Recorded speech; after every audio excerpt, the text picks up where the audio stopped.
name is David Parker, and throughout my whole life, I've had some incredible events happen, incredible experiences. I saw a UFO. I had a couple non-human interactions in the desert while I was on camping trips. I had quite a few spirit encounters from childhood up through adulthood, and I'm finally getting around to telling some of my stories. And this is probably the most pivotal event that happened in my life. I'll do my best to get through it. It was 1989. I lived in a house here in Arizona, and I had two beautiful little boys. They were 7 and 9 years old. And one day I was inside and they were out in the front yard playing. And I heard this noise, and then I heard people yelling and screaming. And so I thought, oh, I wonder what's going on. So I go outside and look, and there's a car in the front yard. And there's all this red. I'm thinking, what the heck is that? What's all this red?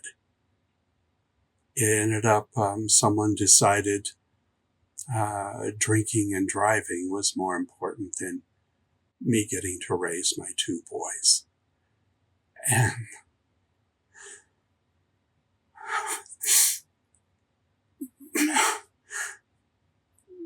they were underneath the car.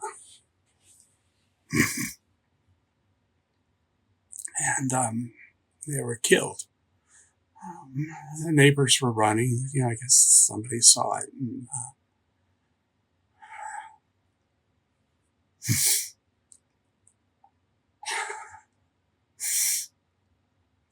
some other people came running, and I'm just standing there frozen. I thought, well, what's all this red? Well, it was her blood. I'm a nurse. I should have known better, but I was just pulled back from the whole situation. It was like I was looking down at the whole thing. Anyway, they had died. I had in-laws that came and thought they were helping. They were actually not making things any better, but we got it all done. I tried to appease everybody's wishes, and we had the funeral, and I was just devastated. I called my boss at work and I said, I can't come back. I was an RN and I worked in a hospital. And she was I had a wonderful supervisor. She totally supported me, and she says, just take as much time as you need. I'll just do that. So it ended up, I stayed in the house for a solid year. I didn't go outside the house. I couldn't. I couldn't go outside the house.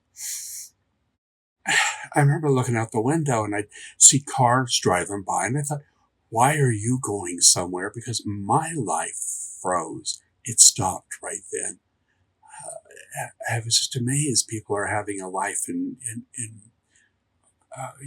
mine just put on pause. I had some paint in the house, so I painted over the windows so that no light could come in. And I sat inside for a solid year. I ordered pizza. I had some wonderful friends that supported me. They never tried to push me. They never say snap out of it. They just brought food and how you doing and talk and would leave and then call on me every day, every other day, bring me what I needed, and just allowed me to process the loss that I just went through. And so finally, after about a year, I was up. It was around 9 in the morning. I was in the living room. I think I only got like 3 channels. I didn't have cable. And I was watching this talk show host. I never really cared for her, but, it's the only thing that was on. And sitting in the dark, I had a light on. In the corner of the room, it looked like sparklers, like a couple sparklers, those things on a stick that you set on fire. like silver, white sparks, like a diamonds gleaming in the sun. And it started out with just a few, and it got bigger and bigger. And finally, it was pretty wide, maybe about 2-3 feet wide, and maybe about a foot tall, a rectangular.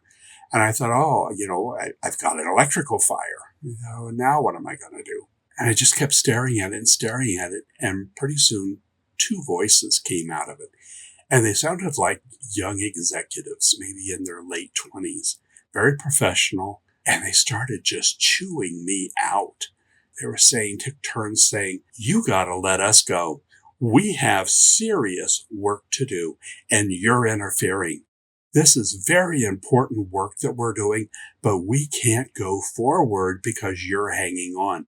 This has got to stop now. This is inappropriate behavior on your part, and you need to change now." And then the other voice would come in and said, "Yes, this is so important, the work that we're doing. There's so many people counting on us and counting on what we're doing. We can't do anything because of you. You're holding on and you're interfering in the work that we need to do." And I'm sitting there thinking like, "Oh, yes, sir." It's like I was in HR and in trouble for doing something. They just told me off. This went on for several minutes. The only one good thing they said, nice thing they said, was one of them said, "We appreciate what you did for us, but that was then, this is now, you're interfering and you need to stop now." They told me off, and I knew, I could feel it was my boys, and they died at 7 and 9 years old. But these, and just a year later, these sounded, upper 20s management, well educated. I can imagine they're probably wearing suits or something, but I just saw them as sparklers in the corner of the room. And finally I said, yes, I'm sorry. I'm guilty. I did it. I didn't know what else to do. This freaked me out. And it's like, no, there's no excuses. You're hanging on and we're trapped and we can't go anywhere because of you. It stops now. I said, okay, yes, I'll do it. I'll release. I'm sorry. I had no idea I was interfering in your lives. And the talking stopped. The sparklers started getting smaller and smaller and smaller, just like they reverse how they appeared, and went down to just a few little sparks and disappeared. And I'm sitting in this dark room again and thinking, oh my God, I'm sorry. I'm sorry I held you back. That day, I got on the phone and called the hospital. My manager had left. She had moved on somewhere else. But I put up an appointment for an interview, and they had a spot. We got the nurse recruiter has got some time this afternoon to talk to you. And I said, well, yeah, I'll come in. So, I got showered and shaved, and I had to call someone to jump my car because I hadn't started my car in a year. And so anyway, I went in that afternoon, a couple hours later, got hired, and started orientation the next day. I was like, oh my gosh. When I went back to work and on my days off, I realized I had to start scraping the paint off the windows that I had put on. I had this little tiny razor blade, pretty big windows. And slowly over time, I had to scrape off inch by inch of that paint. And what a cathartic, wonderful experience that was to allow the light to come back in to my life. And I had no idea that I had set myself up for my own healing when I thought I could close out the universe and close out the light. It was always shining the whole time. I just wasn't paying attention to it. Serving others gave me the healing to participate in life again. So slowly, it took weeks, if not months, to scrape all of that paint off. And the more I scraped, the more light came in. And I think about that so much today, is the light from whatever source you want to call it, the universe, never stops. It's constantly shining on you. You can turn your back on it. You can shut your eyes to it. You can say it's not there, but it's always there. It's always shining. It never turns its back on you. And the more you pay attention to it, the more you're aware that it's there. That was a life-changing experience for me.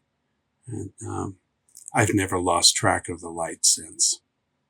I had no idea that holding on in the grief that I had for my boys, that I was holding on to them too.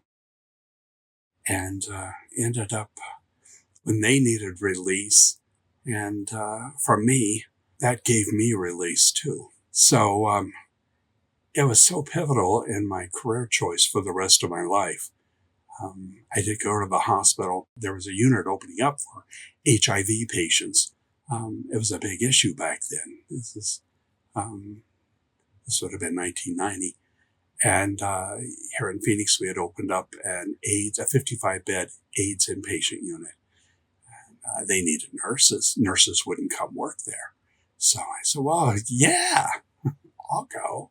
What a great place to support people, facing terminal illness. So I was the night charge nurse for 3 years that it was open.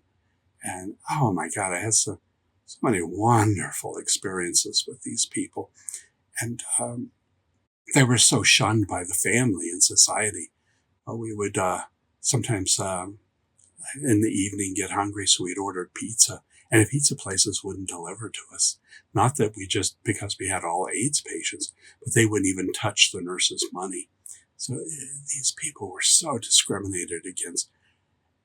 And what an honor it was to be there and support them through their final days. Some of them lived a couple months. Back then we had one medicine to give them, and it was toxic, and no one knew exactly how much to give, but it's all we had. So, we did all that we could and supported people in some honor and dignity. Seeing my boys changed my viewpoint from being a very technical nurse to being, supportive, and especially end-of-life care. I ended up being a hospice nurse for 17 years. I worked in hospice inpatient units. I had so many incredible experiences, seeing some of my patients before and just after that they died. 5 of those 17 years was hospice. I ended up doing 5 years of inpatient pediatric hospice. We had patients from newborn up to 17 years old. It was just an honor to serve those wonderful children and their families. The death of my boys and the message they gave me a year after they died when they came back, I was grieving so much. I was like a living headstone. And the visit that they had and telling me off, which they needed to do, and evidently I needed to hear, kind of turned me from being a living headstone into a stepping stone, and to use my grief and all that I went through to support my terminally ill patients in 17 years of hospice through the process that they're going through and that the family's going through. What a blessing it was. Had my boys come back and said, oh, Daddy, we miss you, we love you, I may have had a different outcome. But they absolutely told me off, and that got me motivated. I think the universe gives us the lessons that we need to move forward, to find the path that we're supposed to live and follow for the rest of our lives. And what an incredible experience that was. And I absolutely know life goes on. And probably one day I'll get to see them again. And that's my story about my 2 boys.